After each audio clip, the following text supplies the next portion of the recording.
So someone asked me one day, they said, how is it, where is it, how do car dealers make money? And there's three real areas where dealerships make money.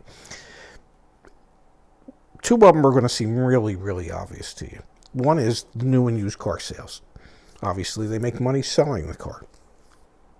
Parts and service, obviously they make money repairing the cars and accessorizing cars when customers want to accessorize the cars. But the third area where they make money, and the growing area in the industry today, is in finance and insurance sales. The business manager. When you go in, you've made your car deal, and now you have to complete all your paperwork to complete the transaction, all the motor vehicle paperwork for the state, the sales contract or the lease agreement. That's all done in the business office by the finance and insurance people. And that is the area today where more and more dealerships are learning to make money. So let's start with that one first, because it's the one people think the least about. So how do they make money in finance and insurance when you're signing up? There's can be markup on the loan or the lease. It's pretty simple. There might not be any specialized rates that are being offered at the time, so it's just standard bank rates. And this is going to sound odd to you. Let's say you're a good customer of Bank of America, and you go to your Bank of America branch and you apply for a loan and you get it, and you're a good customer. So they might give you a specialized rate of, say, 2.69%. You're thinking that's pretty good for 60 months. Here's the part that you're going to find annoying. They might give the same approval to the car dealer, and the car dealer is told you can get the money for 1.69%. So you can sell it to the customer for 2.69%. The dealers are oftentimes given a better rate, interest rate, that they're allowed to mark up than what the bank will give to their own customer. And the reason for that is, well, the dealer is going to place a lot more loans with the bank than the customer is. So they're incentivizing the dealers. Now, there was a time when there was a predatory lending where dealers could mark up the money all they wanted. Like, let's say the rate to the dealer was 1.69%, and if you had an unsuspecting customer or somebody that had marginal credit, you might tell them, well, your rate's 5.69%. You can make a lot of money doing that. But everybody kind of came to their senses. It was actually a dealer from Philadelphia that helped broker the whole thing between the feds and dealers nationally. And that was where they agreed that the cap would be no more than a 2.5% spread from what the dealer can buy the money for to what the dealer can sell the money for. And one of the reasons that there is that spread is because the dealer gets a better rate than you would on your own. And so they're entitled to some spread in there to make some extra money. So there's the markup on a loan. On a lease, you can mark up the money factor. The money factor is the interest portion of a lease, because since the bank is assuming full responsibility and they own the whole thing, they're entitled to charge some interest for that. So let's say the money factor is 1.25 or 0.00125. Dealerships might mark it up 50 basis points to 0.00175. That allows them to make a little bit of profit. And then there's products that can be sold.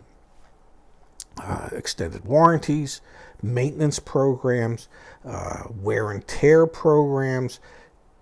I know a good one that my son wishes he would have signed up for when he got his car, which was the tire and wheel program. The good news is, since he signed up for tire and wheel with his local tire dealer, he hasn't had to use it. But prior to that, he went through 5 or 6 tires. Son of a bitch, how that works out. It's just amazing. So those are areas in a dealership that dealers are looking at to make more and more money from. Average today is dealers are hoping to be somewhere in the neighborhood of $1,250 to $1,500 in what they call back-end profit, or finance and insurance profit. And that's done either through better training, better merchandise that's available for people to buy to protect their cars, and updated tools for how you actually sign. The big thing today that's helping finance sales is digital platforms in which to do all your documents. There's one called DocuPad. I'll never forget talking to a dealer about it, how their back-end profits went up about 25% when they went to DocuPad. It's all digital. The people look at it. They choose on their own how much they want to protect their car and what items they think are valuable to them. Nobody's selling them anything. They're selling themselves. So finance and insurance is a key area today. Parts and service. Parts and service are huge. And the reason they're huge is because of warranty work. It's not so much the customer pay work as it is the warranty work. Because the dealer gets to charge the manufacturer full rate for the labor and parts. So don't take this wrong, but they're hoping all kinds of stuff fails on your car while you're in the warranty period so the manufacturer can pay to repair it. I'll never forget, there was a time when Acura had transmission issues. And there was a huge recall because of the transmission issues. Well, those were some of the best months we ever had at the dealership because we were replacing transmissions left and right, and we were making just a ton of money off of Acura. Customer wasn't paying a dime. Acura paid for the whole thing. And then obviously there's accessory sales and things like that. And truth be told, in all the years that I was in the dealerships, I don't remember people getting crazy after they bought a car, coming back to the dealership and saying, I think I'd really like to overpay for this accessory or that accessory. So I never really saw a tremendous amount of accessory sales. The only way I could ever figure out how to increase accessory sales for the parts department was if I pre-installed them on the cars before we sold them. And that was something we would do. Now, the third area where everybody thinks the dealer is making a killing is selling new cars and used cars. Truth be told, there is no killing selling new cars and used cars. The new car department in most new car franchise dealerships lose money. Nationally, new car sales lose money. So you got to say to yourself, well, why are people in the new car business? So they can be in the used car business, and they can be in the parts and service business, and they can be in the finance business. But the new car sales is pretty much a loss leader for most dealers. Now, here's something interesting. Used cars have always been considered a big profit area for dealerships. Because nobody really knows what anybody pays for a used car. Nobody really knows what the markup is. But with carrying costs and everything else today, it's turning out that dealers need to move their pre-owned inventory more frequently than they ever thought. Carrying charges start really eating in to their total net profit after about 30 days now.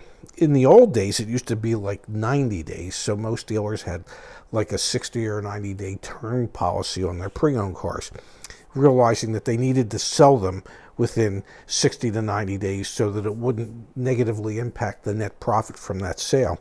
Today, those numbers are dropping down to about 30 days before it starts to impact the net profit, which means more and more, both new and used cars are going to be loss leaders, but parts and service and finance and insurance are going to be what maintains a business. Now, here's something that's really important that most people don't know anything about. It's called service absorption. And what that means is the benchmark in the automobile industry is for to have parts and service account for about 70% of what the store needs to do on an annualized basis, so that sales only has to account for 30%.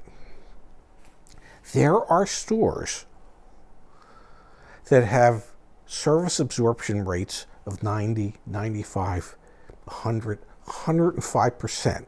They have enough cars in operation that keep coming back for service that just from parts and service, the store will turn a profit whether they sell any cars or not. So start factoring that in. If your service absorption is at 105%, every car you sell is like a giant bonus. It's all going to the bottom line at that point. But that takes years to get there. It takes years to build that service business.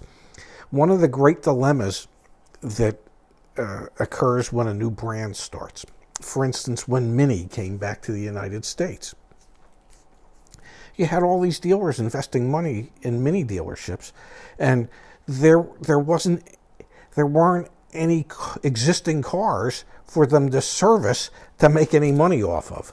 They had two profit centers at that time, realistically: new car sales and finance and insurance. They didn't have anything else. They didn't have parts and service.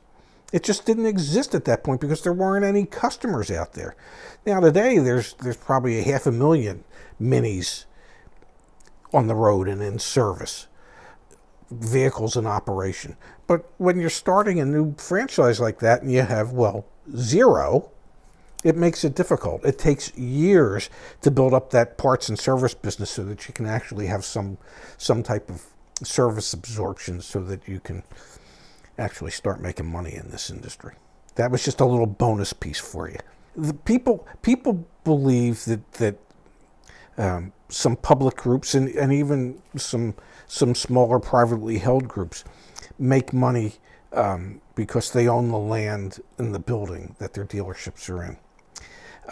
That's not money that the dealership's making.